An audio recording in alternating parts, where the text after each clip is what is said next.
লালমনিরহাট জেলা। লালমনিরহাট জেলায় সংসদীয় আসন সংখ্যা মোট 3টি। সংসদীয় আসন নং 16 থেকে সংসদীয় আসন নং 18 লালমনিরহাট জেলায় অবস্থিত।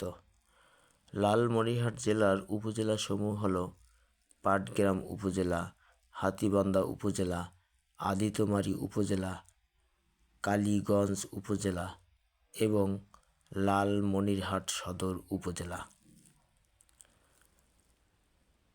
লালমনিরহাট 1 আসনটি পাটগ্রাম উপজেলা এবং হাতীবান্ধা উপজেলা নিয়ে গঠিত। সংসদীয় আসন নং 16 লালমনিরহাট 1 আসনটি নিয়ে গঠিত হয়েছে। লালমনিরহাট 2 আদিতমারী উপজেলা এবং কালীগঞ্জ উপজেলা নিয়ে লালমনিরহাট 2 আসনটি গঠিত। সংসদীয় আসনের 17 নং আসন লালমনিরহাট 2 আসনটি নিয়ে গঠিত হয়েছে।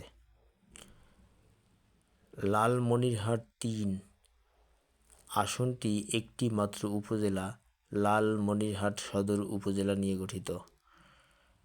সংসদীয় আসনের 18তম আসনটি লালমনিরহাট 3 আসনটি নিয়ে গঠিত হয়েছে।